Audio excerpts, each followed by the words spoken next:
Hello नमस्कार दोस्तों, मैं फिर से आपको मॉडर्न हिस्ट्री पार्ट 5 लेके हाजिर हूँ। प्रैक्टिस इस चैनल रंजन स्टडी फ्यूचर और अनोखा स्टडी पॉइंट पे फिर से आपका स्वागत है। दोस्तों, मॉडर्न हिस्ट्री 5 आज मैं लेके हाजिर हूँ। इसमें बहुत ही इम्पोर्टेंट क्वेश्चन आपको बनेंगे। कम्पिटिटिव एग्जाम में, सारे कम्पिटिटिव एग्जाम में बनते हैं। और मैं जो आज बताने की कोशिश करूँगा, आज का टॉपिक है बंगाल विजय और प्लासी बक्सर का युद्ध। दोस्तों, अंग्रेज जब हमारे देश में आए, आपको पता होगा कि जब आए तो धीरे धीरे करके एक एक प्रांत को जीतते जा रहे थे और देश को गुलाम बनाते जा रहे थे। इस तरह इसने एक जो मॉडर्न हिस्ट्री का जो पार्ट है, इसमें बंगाल विजय पे, इसमें हम समझेंगे कि बंगाल की उस समय क्या स्थिति थी और वहाँ का नवाब का कौन कौन थे और कैसे बंगाल को अपने कब्जे में अंग्रेज करता है धीरे धीरे। तो दोस्तों आइए हम समझते हैं। दोस्तों, बंगाल एक बहुत ही धनाढ़ प्रदेश हुआ करता था। आपको पता हुआ कि बंगाल उसमें बहुत ही रिच प्रांत हुआ करता था और अंग्रेज़ों की नज़र पूरी तरीके से यहाँ थी कि बंगाल पे। और उस समय बंगाल की देखा जाए तो बंगाल का पहला जो नवाब था उसका नाम था मुर्शिद कुली खां। ये मुर्शिद कुली खां 1717 से 1727 के बीच में शासन कर रहा होता है। और ये बंगाल पे नवाब मुर्शिद कुली खां इस समय शासन जब कर रहा होता है तो इसी बीच में दो और अंग्रेज यहाँ पे एंट्री करते हैं और दो और शासक जो धीरे धीरे जो छोटे छोटे काल के लिए आते हैं, शुजाउद्दीन और एक था सरफराज, जो कि शुजाउद्दीन 27 से 39 तक रहता है और सरफराज 39 से 40 के बीच में रहता है। दोस्तों, इन दो शासक छोटे छोटे काल के लिए आते हैं, लेकिन इसके बीच में जो सरफराज था, सरफराज के एक सेनापति कह सकते हैं, एक रक्षक था जिनका नाम था अलीवर्दी खां। इनका नाम था अलीवर्दी खां, जिसने क्या किया, सरफराज को धोखे से हत्या कर दिया। हत्या करने के बाद वो खुद अपने गद्दी पे बैठ गया। तो दोस्तों, जो अलीवर्दी खां था, इनका शासनकाल 40 से लेकर 56 के बीच में रहा और ये 56 के बीच में, ये 56 तक इनका शासन रहा।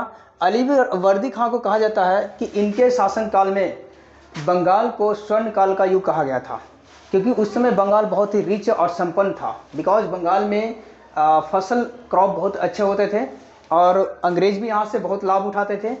और इसकी वजह से इनको इतिहासकारों ने कहा कि बंगाल को अलीवर्दी खां के समय में क्या था, बहुत ही संपन्न राष्ट्र हुआ करता था, संपन्न प्रांत था। दोस्तों, इस समय अलीवर्दी खां को वहाँ पे नवाब बनने के लिए अंग्रेज़ों ने क्या किया, अंग्रेज़ों को इन्होंने 2 करोड़ का नजराना अंग्रेज़ों को दे दिया। इससे क्या हुआ कि 2 करोड़ का नजराना देने से बंगाल का ये नवाब बने और अंग्रेज को कह दिया गया कि मैं आपको हमेशा नजराना देता रहूँगा। लेकिन ये बहुत ही तेज़ हुए। अलीवर्दी खां दोबारा से क्या किया, इन्होंने अंग्रेज़ों को अंग्रेज़ों को नजराना देना बंद कर दिया और फिर वो धीरे धीरे अपने एक पृथक बंगाल का निर्माण कर लिया। पृथक बंगाल का निर्माण का मतलब है कि अंग्रेज़ों से हट के एक बंगाल का निर्माण कर लिया। और इस प्रांत को अलीवर्दी खां को कहा जाता है कि इन्होंने अंग्रेज़ों को मधुमक्खी की छत्ते से कंपेयर किया है कि अंग्रेज़ एक ऐसे हैं कि जिनको अगर हम नजराना देते रहें तो मुझे शहद देते हैं और अगर उनको टैक्स नहीं दिया जाए तो हमें काट काट के बर्बाद कर देते हैं। तो अंग्रेजों की इस तरह से इन्होंने कंपेयर किया था और क्वेश्चन पूछा हुआ भी है कम्पिटिटिव में। दोस्तों, 1756 के बाद एक और शासन, अब इस समय देखा जाता है कि बंगाल की स्थिति क्या थी। दोस्तों, बंगाल की जो सिचुएशन था ये देखा जाए, देखिए यहाँ पे ये बंगाल है और यहाँ पे जो अलीवर्दी खां था, इसका कोई भी पुत्र नहीं था जो कि आगे बंगाल का नवाबी बन सके और बंगाल को संभाल सके। लेकिन इस समय इनके कोई पुत्र नहीं था, तो इनके 3 पुत्रियाँ थी। ये 3 पुत्रियाँ, जिनका एक का शादी ढाका में हुआ था और एक का शादी था पूर्णिया में और एक की शादी जो हुआ था, ये 3 जो पुत्रियाँ थी, ये तीनों पुत्रियाँ में से एक का बेटा था जिनका एक का शादी पटना में हुआ था। तो पूर्णिया, ढाका और पटना, ये 3 जगह पे इनकी बेटी की शादी हुई थी, जो इनके 3 पुत्रियाँ थी अलीवर्दी खां का, लेकिन इनका कोई बेटा नहीं था। तो समस्या ये थी दोस्तों, समस्या ये था कि बंगाल का अगला नवाब कौन बनेगा। अलीवर्दी खां के मरने के बाद बंगाल का अगला नवाब कौन बनेगा। तो इसके लिए क्या हो रहा था कि इनके आपस में कलेश चल रहा था। इस कलेश के बीच में अंग्रेज अपना फ़ायदा उठाता है। तो किस तरह से फ़ायदा उठाता है दोस्तों, समझते हैं। तो बंगाल में जो सिराजुद्दौला अलीवर्दी खां के मरने के बाद क्या होता है कि यहाँ पे इनके अपने अपारिवारिक कलेश चल रहा होता है। अपारिवारिक कलेश में ये था कि किस तरह से हम यहाँ पे शासक किसको बनाया जाए।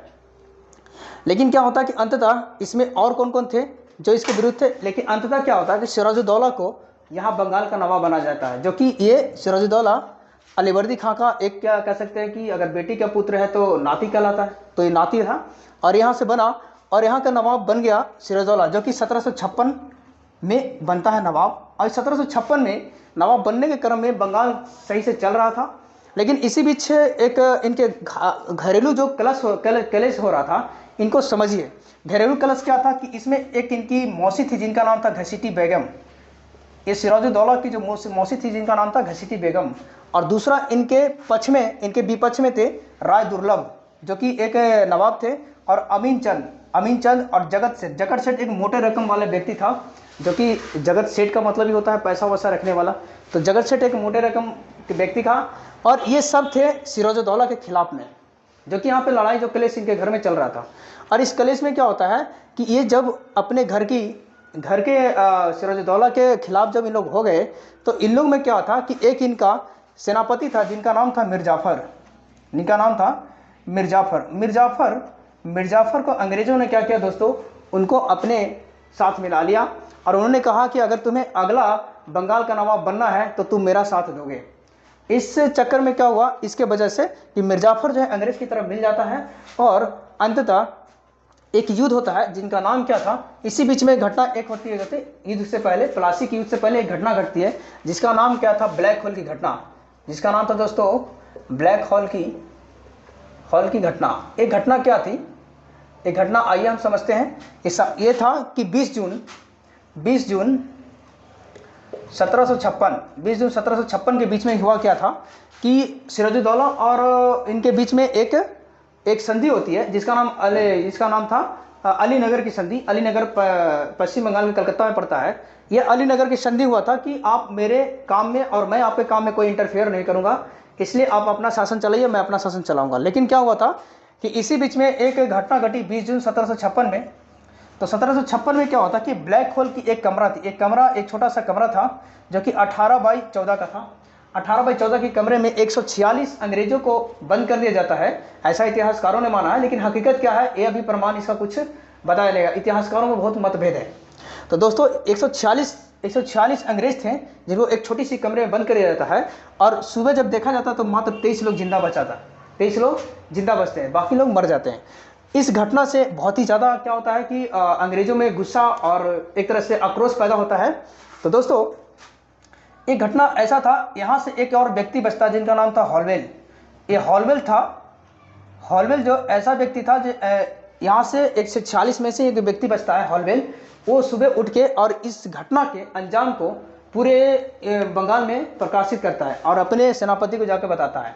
इस समय यहाँ पे देखा जाए तो अंग्रेज का सेनापति कौन था, जिनका नाम था रॉबर्ट क्लाइव।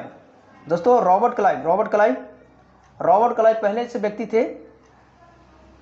रॉबर्ट क्लाइव जो पहले से व्यक्ति थे जो अंग्रेजों की तरफ से ये लड़ रहे होते हैं, अंग्रेजों की तरफ से एक सेनापति या रक्षक के रूप में होते हैं, और हमारे इस तरफ से कौन थे, सिराजुद्दौला। तो बंगाल के नवाब में देखिए तो इनका खबर किसने किया, हॉलवेल ने किया। और हॉलवेल ने जब इस बात को अंग्रेजों को सेनापति रॉबर्ट क्लाइव को देता है तो रॉबर्ट क्लाइव को ये बात को बहुत ही बुरा संदेश होता है, और ये फिर दोबारा से बदला लेने की जुनून मन में ठान लेते हैं कि मैं सिराजुद्दौला से बदला लूँगा। इसी बीच में दोस्तों ये 20 जून को यह होता है, और 1757 जैसे कहने का मतलब 23 जून 1757 को क्या होता है कि एक युद्ध होता है जिसका नाम था प्लासी का युद्ध। इस युद्ध में दोस्तों क्या होता है कि अंग्रेज की तरफ से रॉबर्ट क्लाइव लड़ रहे होते हैं और बंगाल की तरफ से सिराजुद्दौला लड़ रहे होते हैं, और सिराजुद्दौला इन दोनों के बीच में एक लड़ाई होती है जिसका नाम था प्लासी का युद्ध। और प्लासी दोस्तों का एक क्वेश्चन पूछता है कि प्लासी जो है कहाँ है, तो बंगाल में। प्लासी एक प्लेस है बंगाल में, और यह जो प्लासी है किस नदी किनारे है, तो भागीरथी नदी किनारे, भागीरथी नदी के किनारे है। ये कई बार क्वेश्चन पूछा है कि प्लासी जो प्लेस है किस नदी के किनारे है, तो भागीरथी नदी के साइड में है, और ये बंगाल में स्थित है। ठीक है दोस्तों, तो प्लासी जो है इस प्लेस के नाम पे ही प्लासी का युद्ध रखा गया था। और प्लासी के युद्ध में इधर से क्या हुआ कि अंग्रेज रॉबर्ट क्लाइव जो है इस लड़ाई को जीत जाता है, और धोखे से इनको मृत्यु हो जाती है, किनको, सिराजुद्दौला को मार दिया जाता है। क्योंकि यहाँ पे क्या था दोस्तों कि यहाँ पे इनका जो सेनापति था मिर्जाफर जो है अंग्रेज की तरफ मिल जाता है। और जब किसी भी घरेलू सबसे बड़ी जीत क्या होती है कि अगर राजा की कोई सेनापति किसी विरोधी के साथ मिल जाए तो जाहिर सी बात है कि उसका हार होना ही तय है। तो दोस्तों इसी तरह से इनका क्या हुआ, हार हो गया और सिराजुद्दौला को मार दिया गया। और मारने के बाद सिराजुद्दौला के यहाँ बंगाल का नवाब दोबारा से कौन बनता है, मिर्जाफर। क्योंकि जिस तरह से इन्होंने वादा किया था अंग्रेजों ने कि इसको मरने के बाद बंगाल का नवाब किसको बना दिया जाएगा, मिर्जाफर को, तो सिराजुद्दौला को मरने के बाद मिर्जाफर को बंगाल का नवाब बना जाता है। तो दोस्तों आज मैं आपको इतना ही तक बता पाऊंगा क्योंकि टाइम न रहने की वजह से। दोस्तों मैं अगली वीडियो इसके आगे लेके आऊँगा और मैं उम्मीद करता हूँ कि यहाँ से बहुत सारी चीज़ें आपने समझा होगा। और ये जो यहाँ से क्वेश्चन बनते हैं हर एक कंपैरेटिव में बनते हैं। दोस्तों शुरू से अंत तक वीडियो को जरूर देखें, लाइक शेयर कमेंट जरूर करें। जय हिंद जय भारत।